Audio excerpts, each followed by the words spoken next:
full suspension video that I posted about a week before this one, with a video that's going to be a little bit more conversational. And I'll talk about some of the same things that I mentioned in that first video, but it's going to be a little bit more focused, and we'll probably expand a little bit on some of these pros and cons. Now, I know some of my videos get kind of lengthy, but I think 15 or 20 minutes is a decent amount of time to invest in exploring a topic if you're spending $1,000, $2,000, $3,000, $4,000, $5,000 on a bike. You want to make sure you're making the right decision. So this video is not going to be a 2-minute overview of this topic. So let's go ahead and get into it.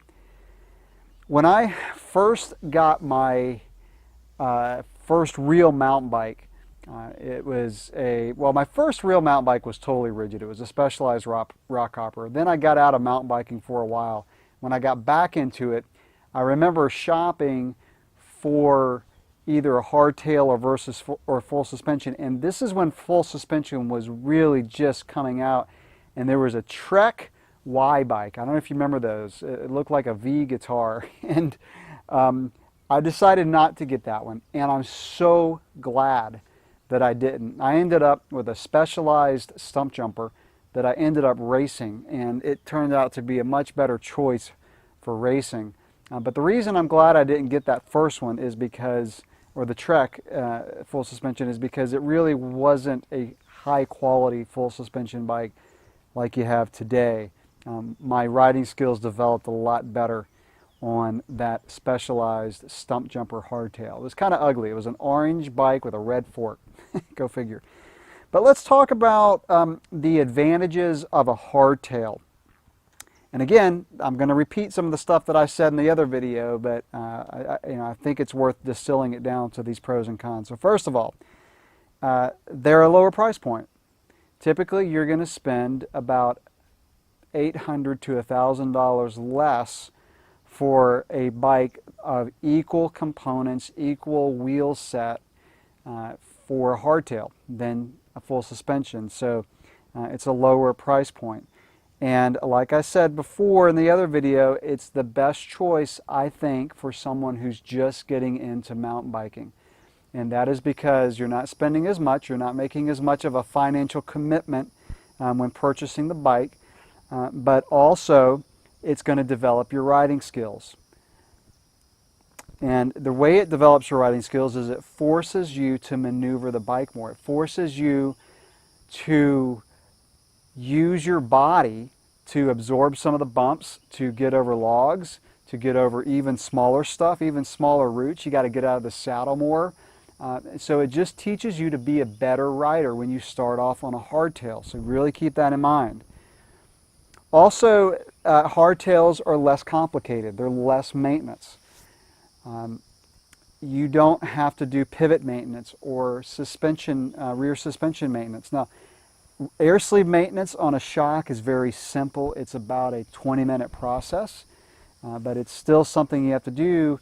And if you ride in muddy conditions, then you're going to get more stuff in your pivots, and you're going to have to maintain those more often. You really don't have to do pivot maintenance that much. I've had bikes for 2 years that I've never done pivot maintenance, but I don't ride in really muddy conditions very often. When our trails get wet, they're horrible. There's a lot of silicone, and the sand gets in your drivetrain. It destroys your brake pads. So it's just really worth just not riding that day or riding on dirt roads if the trails are wet. So I don't end up riding in a lot of wet conditions. But if you do, keep in mind that on a full suspension bike, you're probably going to have to replace your pivots about every couple years. And it kind of just depends. All right, so also hardtail bikes are lighter weight compared to an equally equipped full suspension bike, especially an equally priced full suspension bike. So a $1,500 hardtail is going to be quite a bit lighter than a $1,500 full suspension bike. Hardtails have instant power transfer. So when you pedal a hardtail, there is not going to be a suspension or shock, I should say, to absorb that power. And this is especially true when out of the saddle. Full suspension bikes, unless you lock them out, are going to bob. In other words, bounce up and down when you're out of the saddle, whether you're sprinting or going up a hill. And that absorbs some of your power. On a hardtail, as soon as you stand up and start cranking, the power goes right to the pedals. Now you can learn on a full suspension bike to keep your weight more even, so you're not bouncing up and down as much. Even out of the saddle, even sprinting, you can learn to sprint without, again, bouncing up and down, keeping your weight more level as you sprint or climb a hill. And that's how you can minimize that pedal bob on a full suspension bike. But it's still, a hardtail typically is going to out sprint a full suspension bike. Now my full suspension race bike has a lockout, so I can just hit a thumb lever and the suspension's locked out. So it's just as efficient as a hardtail. And that's also a very light bike, but it's also a pretty expensive bike. So as far as the choice for, well, let's talk about a couple more things as far as the handling of the bike. So typically a hardtail mountain bike is going to have a tighter wheelbase and shorter chain stays. And that allows for a bike that's more agile. When you're on tight, twisty trails, the bike just gets around the corners better because of the shorter wheelbase. Now, that shorter wheelbase can have some disadvantages, and that is the bike can feel a little bit less stable when you're going down a really fast and particularly rough descent. But for the most part, I prefer a bike with chain stays as short as possible. And today bikes are coming with longer top tubes and a little bit lower center of gravity with short chain stays, and it's producing bikes that handle so well. So you can minimize that instability with what's called a longer front center. And that is the distance between the front axle to the bottom bracket. So as that gets longer, you can kind of increase the stability of the bike, keeping the rear of the bike shorter. So the distance between the bottom bracket and the rear axle, if it's shorter, it makes for a bike that's just more playful and more fun to get around corners. And the trails that I ride are typically very tight and windy, so I like those bikes to have chain stays as short as possible. On a full suspension bike, you can only get chain stays so short. Now, there's some pretty awesome engineering that's coming out. Remember when Specialized released their Enduro 29er? They engineered that thing to be really amazingly, have amazingly short chain stays. So they are getting shorter on full suspension bikes with engineering and, you know, wider axles and everything. As far as racing, so hardtails are going to be really good for short track racing because you're out of the saddle sprinting out of corners a lot on short track. Cross-country racing, it's really going to depend on the type of course. So if the course has a lot of climbing, hardtails are probably going to be the best choice. Cross-country races are around an hour and a half, 2 hours in length. So the fatigue factor isn't as high as longer endurance racing. That's why hardtails are still a pretty good choice. And we'll talk about the advantages of full suspension here in a minute. But one of the disadvantages to a hardtail is the longer you ride, the more fatigued you can get in relation to a full suspension bike. I had mentioned racing in the mountains. So oddly enough, I feel like hardtails are a little bit better in terrain where you're out of the saddle climbing a lot, or maybe in the saddle climbing, but you're out of the saddle descending. On my local terrain, where you don't have climbs as long and sustained, I'm in my saddle more, and I like riding a full suspension better than a hardtail. When I go to the mountains, I'm out of the saddle on a long descent. I mean, I'm out of the saddle almost the whole descent. And when I'm climbing, when you're climbing, you're not going as fast, so the bumps aren't hitting the bike as hard, so you don't need as much suspension. So, you know, just keep that in mind for a hardtail. Now let's talk about full suspension. Let's talk about the advantages of full suspension. Now, obviously, they're more comfortable. the bumps don't transfer to you as the rider. On a hardtail, you have to get out of the saddle a lot to absorb those bumps. And it's your legs, it's your back, it's your arms that are absorbing a lot of the bumps. And so full suspension bikes are just more comfortable. They are also faster for descending. Whereas a hardtail is going to be typically faster on a climb because of the instant power transfer, and typically they're a little bit lighter weight. A full suspension bike is faster on a descent. And that's because you can just ride with more control. You can hit terrain, because remember, the faster that you go, the harder those hits are going to come. So if you hit a 3-inch size rock or root at 5 miles an hour, it's not a big deal. If you hit it at 25 miles an hour, it's a big deal. And you've really got to maneuver the bike on a hardtail, get out of the saddle, maybe even bunny hop it a little bit. On a full suspension bike, a 3-inch hit, especially a longer travel trail bike, you can pretty much just cruise right over it. So that's why they're faster descending. When you're going through rock gardens, when you're going over consecutive routes on a full suspension bike, you just ride with more control. And you have less body fatigue. So like I said, with a hardtail, you're using your body to absorb the bumps. The full suspension bike is doing that for you. Now, I do want to mention the reason that you can get away with having a bike with no rear suspension but only front suspension and still be pretty comfortable is because when you're riding a bike, the impact on the front tire is you're pushing the tire into that impact, whereas the rear of the bike is getting drug over that impact, and it's not near as harsh, not near as severe. Now, I just don't recommend a fully rigid bike. In other words, a bike with no suspension at all.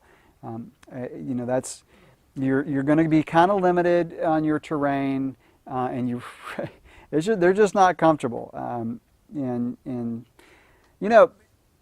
So today I did a gravel ride on a cyclocross bike with no suspension. And 40C tires, so small tires compared to a mountain bike.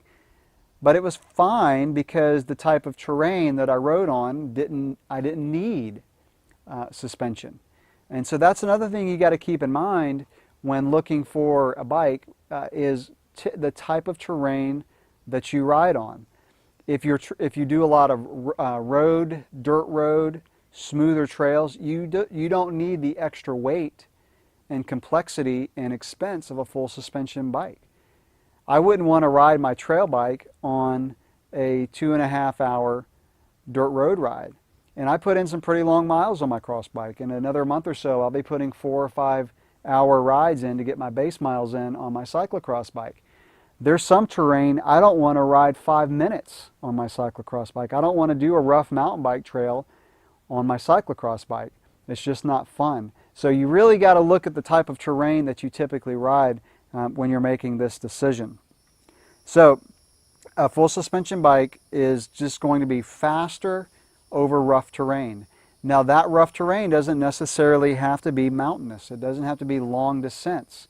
I found that when trails are fairly rooty, even though they may be fairly flat, I'm still actually faster on a full suspension bike. Back issues. This is an interesting one because unfortunately most of us are going to experience some kind of back issue at some point in our life. It sucks. Having back pain is not fun, but it's just a fact of life, and strengthening your core can really minimize that, by the way. Sometimes you don't start strengthening that area of your back until you do hurt it. But a full suspension bike is going to be easier on your back. If you've had back surgery, you're probably not going to want to ride a hardtail. Now, if you've never had back pain, I feel like riding a hardtail can actually strengthen your core more than a full suspension bike. You're using your core to get your weight off the saddle. And so you can actually have a stronger back riding a hardtail, but you got to understand, if you keep your butt on the saddle and you're taking those impacts over a very long period of time, it could cause more back pain later on. So that's just something to consider. I know people have put comments on some of my other videos about that issue, so I just wanted to bring it up. You know, when I ride a hardtail over rough terrain, a lot of times I'll get like back pain in my upper back, just the way I'm using my body to ride the hardtail. So again, I just wanted to mention that in this video. As far as racing full suspension bikes, if you're doing endurance racing, if you're doing marathon cross-country racing, I think one of the best choices is a full suspension 29er, about 100 millimeters of travel front and rear. That to me just makes the best bike for endurance mountain bike racing. Now endurance cross-country racing is different from enduro racing. And I won't really get into enduro racing, but if you're doing enduro racing, I've never really seen somebody do very well on a hardtail. That doesn't mean it can't be done, but I think a longer travel full suspension bike, 140 to 160 millimeters of travel front and rear, is going to be the best option. Now, I won't really get into plus size tires, but you know, some studies are coming out that show that bigger tires like 2.6, 2.8, 3.0 tires can even be a good choice for enduro racing. I wouldn't recommend it for cross country, but for enduro racing, the larger tires can be faster depending on the course. So there's my conversational video on hardtail and full suspension bikes.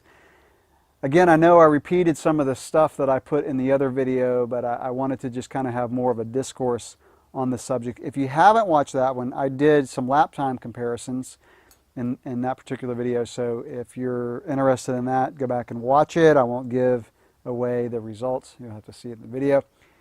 So any questions or comments on this subject, leave them below. Thanks for watching. I'm following up my hardtail versus full suspension video that I posted about a week before this one with a video that's going to be a little bit more conversational. And I'll talk about some of the same things that I mentioned in that first video, but it's going to be a little bit more focused, and we'll probably expand a little bit on some of these pros and cons. Now, I know some of my videos get kind of lengthy, but I think 15 or 20 minutes is a decent amount of time to invest in exploring a topic if you're spending $1,000, $2,000, $3,000, $4,000, $5,000 on a bike. You want to make sure you're making the right decision. So this video is not going to be a 2-minute overview of this topic. So let's go ahead and get into it. When I first got my first real mountain bike, my first real mountain bike was totally rigid. It was a Specialized rock hopper. Then I got out of mountain biking for a while.